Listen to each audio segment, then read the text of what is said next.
नमस्कार दोस्तों, कैसे आप सब। आशा करता हूँ सब मस्त होंगे और अपने काम को लेकर व्यस्त होंगे। दोस्तों मैं माफ़ी चाहूँगा कि मैं कुछ दिनों से आपको वीडियो नहीं दे पा रहा था, नई नई जानकारी आपको नहीं दे पा रहा था। उसका एक विशेष कारण था क्योंकि मेरे पिताजी की जो तबीयत है वो ख़राब हो चुकी थी और वो नागपुर पर एडमिट है, इसलिए मैं अभी वीडियो आपको नहीं दे पा रहा था। सही मुझे आज समय मिला तो मैंने सोचा कि आपके लिए एक वीडियो दिया जाए। तो आज दोस्तों इस वीडियो हम जानने वाले हैं कि जुलाई के महीने में कौन सी फसलें लगाएं ताकि हमें ज़्यादा से ज़्यादा मुनाफा मिल सके। तो हम कुछ ऐसी फसलों के बारे में जानकारी लेंगे जो कि जल्द समय पर ही हमें ज़्यादा मुनाफा देती हैं, जैसे कि सिर्फ 30 दिनों में आपको आमदनी चालू हो जाएगी। और कुछ ऐसी फसलें भी हैं जो 50 से 60 दिनों पर आमदनी हमारी चालू कर देती हैं और हमें ज़्यादा से ज़्यादा मुनाफा देती हैं। तो चलिए वीडियो को शुरुआत करते हैं। मैं हूं राकेश साहू, आप देख रहे हैं एग्रो जीवन बातें किसान की। तो दोस्तों आज हम इस वीडियो में 10 प्रकार की फसलों के बारे में जानकारी लेंगे। उनमें से 5 फसलें बेलवर्गीय होंगी और 5 फसलें हमारी झाड़ीनुमा होगी। तो चलिए दोस्तों वीडियो को शुरुआत करते हैं और पहले बात करते हैं बेलवर्गीय फसलों में। जैसे कि आपने देखा होगा कि हमने थंबनेल पे दिया था कि महज 30 दिनों पर आप लाख को कमा सकते हैं। तो खीरा एक ऐसी फसल है दोस्तों जो कि आपको सिर्फ 30 दिनों में आपकी फसल जो है स्टार्ट हो जाती है हार्वेस्टिंग, और अगले 1 से 1.5 महीने तक आपको लगातार उपज देती है और उपज भी इतनी कि दूसरी फसल इनके सामने टिक नहीं पाती। तो सबसे पहली जो फसल है वो है खीरा। खीरा की फसल एक ऐसी फसल है जो कि आप किसी भी मौसम पर ले सकते हैं। अभी की हम बात करें तो ये जो मौसम है ये बहुत बढ़िया मौसम है। दोस्तों वीडियो को अंत तक ज़रूर देखें, वीडियो के अंत में होगी विशेष बात, और विशेष बात मैं आपको बताऊंगा कि खीरे की फसल को किस समय पर लेना चाहिए ताकि आपको ज़्यादा से ज़्यादा मुनाफा हो सके। अभी का जो समय है वो बहुत बढ़िया समय है और ये समय बढ़िया क्यों है ये मैं आपको वीडियो के अंत में बताऊंगा। तो जो पहली फसल है वो है हमारी खीरा। तो खीरा का जो उत्पादन देखते हैं तो लगभग 200 कुंटल से लेकर 350 कुंटल तक हमने ले चुका है। और मेरे जो पीछे आप फसल देख रहे हैं ये खीरे की फसल है। लगभग ये 25 दिनों की फसल हमारी हो चुकी है। इसमें छोटे छोटे फल हमारे आ चुके हैं और लगभग 5 से 10 दिनों में हमारी हार्वेस्टिंग इसमें चालू हो जाएगी। इसकी दोस्तों अभी ज़्यादा उतनी खिदमत नहीं हो पाई क्योंकि मैं पिछले 10 से 12 दिनों पर फार्म पर नहीं था। मैं अपने पिताजी के साथ था नागपुर पर, जो कि वो एडमिट है वहाँ पर, तो मैं ज़्यादा इसमें ध्यान नहीं दे पाया। अभी मैं कल आया हूँ और फिर से इसमें काम अभी हमारा चालू है। स्टेकिंग इसकी जारी है और इसकी बेल जो चढ़ना हमारी जारी है। क्योंकि गर्मी के मौसम पर हम देखते हैं कि थोड़ा सा बर्निंग की समस्या थी पौधों पर, तो हमें भी वही समस्या आई। हमने बार बार इसमें गैप फिलिंग करवाई तो कुछ पौधा छोटा है कुछ पौधा बड़ा है, इसलिए थोड़ी सी समस्या इसमें आई है।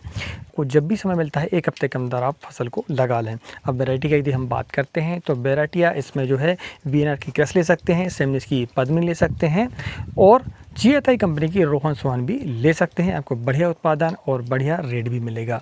तो दूसरी जो फसल है दोस्तों वो है हमारी लौकी। लौकी भी एक ऐसी फसल है जो कि 45 से 50 दिनों पर हमारी हार्वेस्टिंग इसमें चालू हो जाती है। और हम देखते हैं कि लौकी पर लागत बहुत कम आती है और जुलाई के महीने में जो लौकी लगाई जाती है उसके रेट भी ज़्यादा मिलने के चांस हमारे होते हैं। और ये कब तक चलती है तो ये हमारी चलती है कब तक, ठंड आने के पहले तक। जैसे ही ठंड आती है तो इस पर थोड़ी समस्याएं आनी चालू हो जाती हैं। फिर भी यदि आप केयर करते हैं तो ये थोड़ी और भी चल जाती है। अब इसके हम बात करते हैं कि इसमें वैरायटी कौन सी है। तो आप देखेंगे माइको की जो है वैरायटी बहुत बढ़िया वैरायटी है। एक वरुणा है, एक सरिता है VNR की, बहुत बढ़िया है। माइको की जो वरद के नाम से आती वो भी बहुत बढ़िया वैरायटी है। तो 2 वैरायटी में से किसी एक वैरायटी का आप चयन कर सकते हैं। इसके बाद हम बात करते हैं तीसरी फसल की। तीसरी फसल दोस्तों करेला। करेला भी एक ऐसी फसल है जिसके मार्केट में यदि आपको रेट मिल जाते हैं तो आप पैसे ही पैसे कमा सकते हैं। अब इसका समय जो रहेगा वो लगभग 40 से 45 दिन में आपकी हार्वेस्टिंग हो जाएगी और ये जो समय है वो बहुत बढ़िया समय है, जुलाई का समय। खीर करेले को लगाने के लिए ये समय जो है बहुत बढ़िया समय है। अब इसमें वैरायटी की बात करें तो लंबे करेले हैं, अमन श्री बहुत बढ़िया वैरायटी है। इसी की यदि हम नॉनम्स कंपनी का आता है ये अमन श्री हमारा, जो कि BASF कंपनी का एक सेगमेंट है। और इसके छोटी करेले की यदि हम बात करते हैं तो छोटी करेले से 13-15 के नाम से बढ़िया वैरायटी आती है। ईस्ट वेस्ट कंपनी का भी आपको प्रगति के नाम से लंबा करेला आता है। आप इन वैरायटी में से किसी भी का चयन करते हैं तो आपको ज़्यादा उत्पादन मिलेगा और रेट भी इसमें मिलने के बढ़िया चांस है हमारी। अब हम हमारी चौथी फसल के बारे में बात करते हैं। तो चौथी जो फसल है वो है गिलकी। गिलकी भी एक ऐसी फसल है जिसका यदि आप उत्पादन जुलाई से महीने से यदि कॉस्ट करते हैं उसको तो उत्पादन उसको बढ़िया मिलता है। और इसमें आप देखेंगे इसमें ज़्यादा मेंटेनेंस आपको करने की ज़रूरत नहीं पड़ती। मेंटेनेंस आप देखेंगे इसको फल मक्खी बहुत परेशान करती है इसमें। दूसरा लीफ माइनर परेशान करता है। तो यदि इनको संभाल लेते हैं आप तो आप देखेंगे गिलकी की फसल जो है बढ़िया कम कास्ट में आपको ज़्यादा उत्पादन देने वाली फसल है, उसमें आप ज़्यादा मुनाफा भी कमा सकते हैं। अब इसकी हार्वेस्टिंग यदि हम बात करते हैं तो हार्वेस्टिंग भी इसी की जो है 45 से 50 दिनों में स्टार्ट हो जाती है। की बात करें तो वैरायटी भी आप जो माइको कंपनी की है वो बढ़िया ले सकते हैं, VNR की आलोक ले सकते हैं, बहुत भी बढ़िया वैरायटी हैं। आप अपने एरिया के हिसाब से वैरायटी का चयन करें। कुछ वैरायटी ऐसी होती हैं दोस्तों जो कि कुछ एरिया पर चलती हैं, कुछ एरिया पर नहीं चलती हैं। आप थोड़ा सा एनालिसिस करें, मार्केट के बारे में जानकारी लें कि मार्केट पर कौन सी वैरायटी चलती है, और किसानों से भी बात करें कि किसान आपको बताएंगे कि आपके एरिया पर कौन सी वैरायटियाँ बढ़िया होती हैं। अब जो पाँचवीं और लास्ट फसल है बेलवर्गीय में वो है बीन्स। बीन्स भी दोस्तों कुछ जो वैरायटियाँ हैं वो हमारी स्टेकिंग के बिना भी हो जाती हैं, और कुछ जो ऐसी फसलें होती हैं, कुछ वैरायटियाँ होती हैं ना कि जो कि स्टेकिंग पर ही उन्हें हम ले पाते हैं। अब बीन्स की हम बात करें तो बीन्स का भी जो उत्पादन है वो लगभग 45 से 50 दिनों में स्टार्ट हो जाता है और बढ़िया चलता है। लगभग 2 महीने फसल चलती है। और यदि टोटल हम हार्वेस्टिंग की बात करें तो लगभग मैंने जो उत्पादन लिया हूँ वो लगभग 10 टन तक इसमें ले चुका हूँ, और रेट यदि वो बढ़िया मिल जाते हैं जो कि आमतौर पर 20 से ऊपर ही होते हैं रेट। तो 20 रुपये से ऊपर ही अगर रेट आपको मिलते हैं 20 से 30 रुपये के, तो भी आपसे 2 लाख से 3 लाख रुपये तक आराम से एक एकड़ पर कमा सकते हैं। अब वैरायटी की यदि हम बात करते हैं तो वैरायटी के अंकुर सीड की गोमती के नाम से आती है, बहुत बढ़िया वैरायटी है, देसी सेगमेंट है, ज़्यादा लंबा नहीं आता ये, और मार्केट में इसकी काफ़ी डिमांड, हमारे यहाँ तो बहुत ब्रांड डिमांड भी है इसकी, तो आप उसको चयन कर सकते हैं। सकाटा की बबली के नाम से आती है। नामधारी की वैरायटी आती है जो कि स्नैक बीन्स के नाम से आती है। ठीक है, स्नैक बीन्स का मतलब होता है कि सांप की आकृति की बीन्स, यानी कि उसकी जो लंबाई होती है लगभग 2 फीट तक हो जाती है। तो वो वैरायटी भी बहुत बढ़िया है, इनको तुड़ाई में आसानी होती है आपको, इसमें लेबर चार्ज आपको कम लगता है। तो आप देखते हैं कि जो वैरायटियाँ हैं ऐसी चयन करें जिसमें तुड़ाई में ज़्यादा खर्चा ना हो। दूसरा, यदि तुड़ाई में खर्चा हो रहा है, जैसे गोमती की आप बात करें तो थोड़ा उसमें तुड़ाई में खर्चा आता है, लेकिन वहीं इसके मार्केट में रेट मिल जाते हैं तो ये सब बराबर हो जाता है। इंटा कंपनी की भी एक वैरायटी आती है, बहुत बढ़िया वैरायटी है। आपको इसकी जो इमेज है वो स्क्रीन पर दे दूंगा, आप चाहें तो उसका भी चयन कर सकते हैं। और एक चीएताई कंपनी की भी जो है ज़्यादा लंबी और ना ज़्यादा छोटी बिना स्टेपिंग की वैरायटी आती है, जिसका भी आप चयन कर सकते हैं। मैं इसकी जो इमेज है वो आपको दे दूंगा ताकि आप उसको चयन कर सकें वैरायटी का। ठीक दोस्तों, ये हुआ बेलवर की फसलें। अब हम बात कर लेते हैं हमारी जो कि नॉन बेलवर फसलें हैं, यानी कि झाड़ीनुमा जिनका पौधा होता है, उन फसलों के बारे में हम बात करते हैं। तो सबसे जो पहली फसल है वो है टमाटर। टमाटर में दोस्तों पिछले साल बहुत किसानों ने, बहुत क्या सारे किसानों ने, जिन किसान भाइयों ने टमाटर की फसल ली थी उन्होंने बढ़िया पैसा कमाया है। और मैं आपको बता दूं, यदि आप अर्ली टमाटर की फसल ले लेते हैं, जो कि समय इसका बहुत बढ़िया अभी चल रहा है, अभी आप इसकी नर्सरी डालें।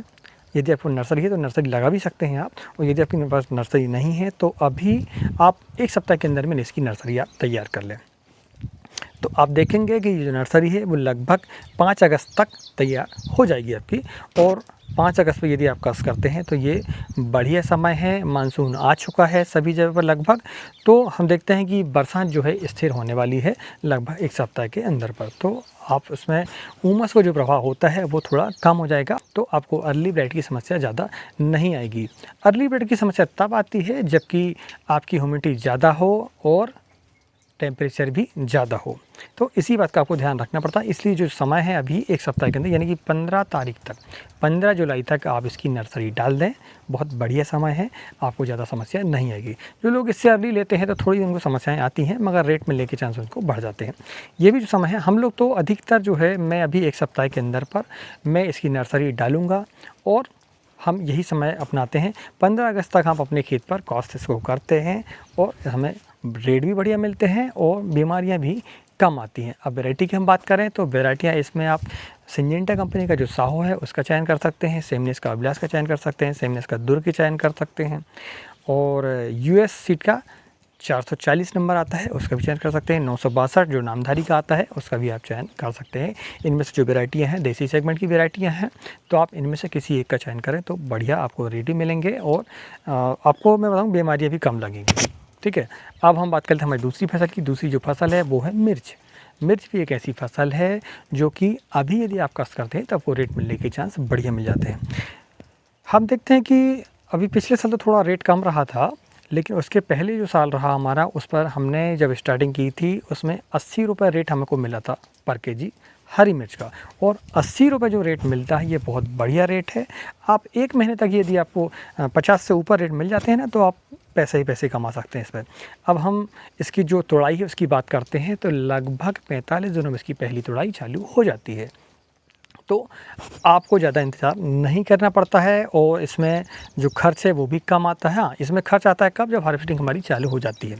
वहीं टमाटर की बात करते हैं तो टमाटर पहले हमारे खर्चे ले लेता है, बाद में फिर हमको मुनाफा देता है। बाद में भले ही हमारी कास्ट कम आती है लेकिन पहले हमारी कास्ट थोड़ी ज़्यादा आ जाती है। तो मिर्च की वैरायटी की बात करें तो BNR की जो आती है सुनिधि, जो कि 45 दिन में स्टार्ट हो जाती है, हरी मिर्च के लिए बहुत बढ़िया वैरायटी है, उसका चयन कर सकते हैं आप। माइको की 456 आती है, एक AK-47 आती है, सबकी आर्मर आती है, ये बहुत बढ़िया वैरायटी है। आप इनका चयन यदि करते हैं तो आप ज़्यादा से ज़्यादा मुनाफा कमा सकते हैं। यदि आप लाल मिर्च की खेती करना चाहते हैं तो माइको की 456, AK-47, 9 तेज, इनका इस्तेमाल आप कर सकते हैं अपनी लाल मिर्च की खेती के लिए। ठीक है, तो ये हुई दोस्तों मिर्च। अब हम बात कर लेते हैं हमारी तीसरी जो फसल है वो है बैगन। बैगन तो मैं आपको बता दूं कि low cost per high profit. यदि आप इस समय पर बैगन की खेती करते हैं तो ये अर्ली अभी कहला रहा है। ठीक है, अभी यदि आपके पास नर्सरी है तो बहुत बढ़िया बात है, और यदि नहीं भी नर्सरी तो आप इसकी नर्सरी डालें। इसकी सीड कॉस्ट भी बहुत कम आती है, इसमें स्टेकिंग ही आपको ज़्यादा मेहनत नहीं करनी पड़ती, बाद में भी स्टेकिंग लगाती है, पहले आपको वैसे ही उत्पादन उसमें मिल जाता है। दूसरा, बरसात के समय पर जो निकलता है बैगन, उस पर रेट जो है बढ़िया मिलते हैं। थोड़ा सा आपको एक बात का ध्यान रखना पड़ेगा, इसमें जो फूड ब्रोर है और सूड ब्रोर है इसका आपको नियंत्रण करना पड़ेगा। हमारे चैनल पर पहले से ही ऑलरेडी फूड ब्रोर सूड ब्रोर के लिए काफ़ी वीडियो है, आप चाहें तो उसको जाकर देख सकते हैं और ज़्यादा से ज़्यादा उत्पादन ले सकते हैं। अब हम वेराइटी बात करते हैं तो वेराइटी में आप हरे बैगन की बात करते हैं तो हरे बैगन में आप सीरम बाईसीट का राधिका ले सकते हैं, वहीं BNR का उत्कल ले सकते हैं, ये बढ़िया वेराइटी हैं। अगर हम काले भट्टे की बात करते हैं तो काले भट्टे में माइको सीड का आता है, दूसरा BNR का 212 आता है, और काफ़ी वैरायटी हैं, आप अपने एरिया के हिसाब से चयन करें वैरायटी हो। दोस्तों बैगन पर विशेष आप ध्यान देना पड़ेगा आपको मार्केट पर, कि आपके मार्केट पर कौन सी वैरायटी चलती हैं। ज़रूरी नहीं है कि मैं जो वैरायटियाँ लगा रहा हूँ मुझे जो रेट मिल रहे हैं वो आपको भी मिल पाएँ। तो बैगन के लिए सबसे बड़ी बात यह है कि आपको मार्केट पर जाकर देखना पड़ेगा कि वहाँ पर वैरायटियाँ कौन सी चल रही है। जैसे कि कुछ एरिया पर बैगन लंबा वाला चलता है, कुछ एरिया पर गोल चलता है, कुछ एरिया पर छोटा चलता है, कुछ एरिया पर बड़ा चलता है, कुछ एरिया पर हरा चलता है, कुछ एरिया पर काला चलता है। तो आप देखें मार्केट पर जाकर और पता करें कि आपके एरिया पर कौन सी वैरायटी चलती है। आप किसी की बातों पर लगकर किसी वैरायटी का चयन ना करें, सबसे पहले आप मार्केट को देखें। अब हमारी चौथी फसल के बारे में बात करते हैं। चौथी फसल है दोस्तों शिमला मिर्च। शिमला मिर्च भी एक ऐसी फसल है कि यदि रेट मिल गए ना तो आप समझ लो क्योंकि 12 न्यारे हो गए। तो इसका जो उत्पादन है वो लगभग 40 से 45 दिनों में स्टार्ट हो जाता है, और इस पर थोड़ा सा सीड का कॉस्ट थोड़ा आपका ज़्यादा आता है, क्योंकि इसके जो रेट हैं वो थोड़े सीड के ज़्यादा हैं। तो आपको सीड के रेट में आपको थोड़ा सा मैनेज करना पड़ेगा, आपको थोड़े दाम ज़्यादा देने पड़ेंगे दूसरी फसल की अपेक्षा। तो शिमला मिर्च भी ऐसा है कि उसमें तुड़ाई नहीं लगती ज़्यादा, लेबर कॉस्ट बहुत कम है, स्टेकिंग का खर्चा भी उतना नहीं है टमाटर वगैरह के जैसा। तो आप शिमला मिर्च का भी चयन कर सकते हैं। इसकी तुड़ाई भी जल्दी चालू हो जाती है, क्योंकि इसमें जो फलन है वो लगभग 40 से 45 स्टार्ट हो जाता है, तो आपको ज़्यादा इंतज़ार नहीं करना पड़ता है। अगर हम वैरायटी की बात करें तो सकाटा कंपनी की डेलिसिस बहुत बढ़िया वैरायटी है, वहीं इंदिरा जो सिंजेंटा कंपनी की आती है उसका भी आप चयन कर सकते हैं। काफ़ी वैरायटी हैं, आप अपने एरिया के हिसाब से उसको चयन करें कि आपके एरिया पर कौन सी वैरायटियाँ चलती हैं। पांचवी जो लास्ट फसल है वो है दोस्तों भिंडी। भिंडी भी एक ऐसी फसल है जिसकी कॉस्ट कम आती है, उत्पादन उसमें ज़्यादा मिलता है, थोड़ा सा आपको इसमें लेबर कास्ट बढ़ जाती है तुड़ाई के समय में। तो ये फसल भी ऐसी है जो कि आपको उत्पादन 40 से 45 दिनों में स्टार्ट हो जाती है आपकी, और इसका यदि आप मैनेजमेंट कर लेते हैं ना तो ये लंबे समय तक भी चलती है। और बरसात की बात करें तो बरसात में रेट इसके मिलने हमें बिल्कुल निश्चित है कि हम रेट बढ़िया मिलेंगे ही मिलेंगे। दोस्तों अभी के समय में जो भी आप फसल लगाएंगे तो आप यकीन मानिए उसके रेट आपको मिलना ही मिलना है निश्चित। इस बात का वैसे ध्यान रखें, बाकायदा आप मेंटेन उसका बढ़िया करें तो रेट आपको मिलेंगे ही मिलेंगे। हम भिंडी की अगर वैरायटी की बात करें तो राधिका एडवेंटा कंपनी की बहुत बढ़िया वैरायटी है, और भी वैरायटियाँ हैं, आप चाहें तो अपने एरिया के हिसाब से वैरायटी का चयन कर सकते हैं कि आपके एरिया पर कौन सी वैरायटियाँ चल रही हैं। तो दोस्तों हमने आज इस वीडियो पर 10 फसलों के बारे में चर्चा की, जिनमें 5 बेलवर्गीय थी और 5 हमारी थी नॉन बेलवर्गीय। अब हम बात कर लेते हैं वीडियो के विशेष बात की। तो विशेष बात बताने से पहले मैं आपको बता दूँ, यदि आपको ये जानकारी अच्छी लगी तो वीडियो को आप एक लाइक कर सकते हैं, और यदि आप इस चैनल पर पहली बार आए हैं तो चैनल को सब्सक्राइब भी कर सकते हैं। आपको इस चैनल पर नई नई जानकारियाँ समय समय पर मिलती रहेंगी। दोस्तों, यदि आप खीरे की फसल लेते हैं तो आपको 200% चांस है इसमें कि आपको रेट मिलेंगे ही मिलेंगे। मैं पिछले 5 सालों से खीरे की फसल इसी समय पर लेते आ रहा हूँ। तो क्यों मिलेंगे? वो इसलिए मिलेंगे क्योंकि अब त्योहार ही त्योहार आने वाले हैं अगले 1 महीने के बाद, ठीक है। तो हम देखते हैं कि हमारी 16 और 17 अगस्त को क्या पड़ रही है, हमारी हर छठ पड़ रही है। लगभग 18 तारीख को जन्माष्टमी पड़ रही है। वहीं यदि हम बात करते हैं गणेश चतुर्थी की, गणेश चतुर्थी भी 31 अगस्त को पड़ने वाली है और 30 अगस्त को हरतालिका तीज तो पड़ ही जाएगी उसके पहले।